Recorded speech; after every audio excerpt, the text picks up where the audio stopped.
Bismillahirrohmanirrohim. Assalamualaikum warahmatullahi wabarakatuh. Puji syukur kita panjatkan kepada Allah Subhanahu wa Ta'ala atas segala anugerahnya. Sholawat dan salam selalu kita cucurkan kepada junjungan kita Nabi besar Muhammad Sallallahu Alaihi Wasallam.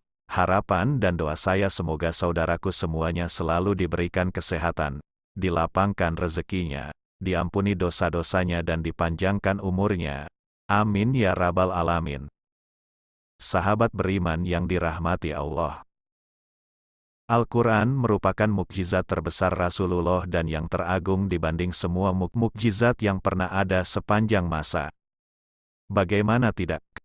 Kandungan Al-Quran begitu mulia dengan bahasa yang sangat tinggi, hingga tak akan mampu seorang pun di dunia ini yang dapat membuatnya, apalagi menandinginya. Selain Al-Quran, Rasulullah memiliki banyak sekali mukjizat yang juga menakjubkan. Di antara sekian banyak mukjizat tersebut ada dua mukjizat Rasulullah yang mirip dengan mukjizat Nabi sebelumnya, yakni Nabi Musa dan Nabi Isa. Bahkan mukjizat Rasulullah lebih menakjubkan lagi. Mukjizat apakah itu? Ayo kita bahas di sini. Yang pertama, menyembuhkan orang buta. Dalam Al-Quran banyak disebut mengenai mukjizat Nabi Isa. Salah satunya Nabi Isa mampu menyembuhkan seorang yang buta hingga dapat melihat kembali.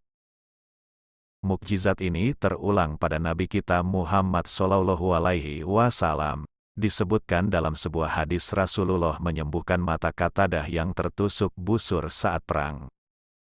Peristiwa menakjubkan itu terjadi saat perang Uhud. Kala itu sebelah mata Qatadah dalam kondisi yang mengenaskan karena tertancap mata panah saat berusaha melindungi Rasulullah. Bola mata Qatadah keluar dari tempatnya, darah bercucuran di mana-mana, urat-uratnya keluar. Sang sahabat merasa sakit yang tak terkira. Melihat kondisi Qatadah, hampir saja keluarganya memutus urat mata Qatadah karena tak tega melihatnya. Mereka putus asa karena kondisi mata itu mustahil disembuhkan. Hingga kemudian Rasulullah melihat kondisi Qatadah. Betapa bersedihnya hati Rasulullah melihat kondisi salah satu sahabat yang terluka mengenaskan itu. Beliau berduka dan menitikkan air mata. Rasulullah pun kemudian berdoa kepada Allah agar mengembalikan penglihatan Qatadah. Ya Allah, peliharalah mata Qatadah sebagaimana dia telah memelihara wajah nabinya dengan wajahnya. Jadikanlah kedua matanya lebih baik dan lebih elok serta tajam penglihatannya. Rasulullah kemudian memasukkan bola mata Qatadah dengan tangan beliau. Ajaib, seketika, bola mata itu kembali ke tempatnya dan tak nampak bekas lukanya sedikit pun. Qatadah pun dapat kembali melihat dengan kedua matanya. Kisah mukjizat Rasulullah ini dikisahkan sendiri oleh Qatadah dalam beberapa hadis yang diriwayatkan Abu Ya'la dari Umar bin Qatadah, serta hadis lain riwayat Muhammad bin Sa'ad dari Zaid bin Aslam. Yang kedua, mengeluarkan air dari batu dengan tongkatnya. Nabi Musa memiliki kelebihan dalam banyaknya mukjizat yang beliau terima dari Allah. Salah satu mukjizat Nabi Musa yakni keluarnya mata air dari batu yang beliau pukul dengan tongkatnya. Mata air itu kemudian mengalir menjadi 12 cabang sesuai jumlah kabilah Bani Israel, umat Nabi Musa. Kisah Nabi Musa ini bahkan diabadikan dalam Al-Quran, dan, ingatlah, ketika Musa memohon air untuk kaumnya, lalu kami berfirman, pukullah batu itu dengan tongkatmu, lalu memancarlah darinya 12 mata air. Sungguh, tiap-tiap suku telah mengetahui tempat minumnya, masing-masing, makan dan minumlah rezeki yang diberikan Allah, dan janganlah kamu berkeliaran di muka bumi dengan berbuat kerusakan. Qs. Al-Baqarah, ayat 60. Tak hanya Nabi Musa, Rasulullah pun pernah dianugerahi mukjizat yang serupa. Beliau pernah sekali waktu memancarkan mata air yang mampu memenuhi kebutuhan air ribuan sahabat saat perang. Peristiwa ini diceritakan dalam hadis Jabir bin Abdillah.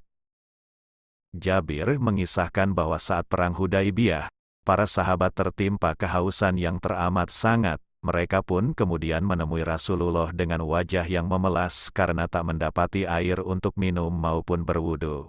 Saat itu Rasulullah tengah berwudu dengan air yang ada dalam sebuah bejana. Rasulullah kemudian bertanya, "Ada apa dengan kalian?" Seseorang menjawab, "Wahai Rasulullah, kami tidak memiliki air untuk berwudu, tidak pula untuk minum selain air yang ada di hadapan engkau." Rasulullah kemudian meletakkan tangan beliau ke dalam bejana di hadapannya. Lalu tiba-tiba dari sela jemari Rasulullah, memancarlah air yang sangat deras, air itu keluar laksana mata air yang jernih. Maka para sahabat pun meminum dan berwudu dengan air itu.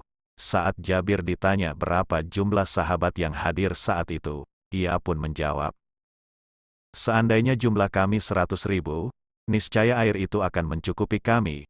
Ketika itu jumlah kami 1.500 orang." Hadis riwayat Al-Bukhari.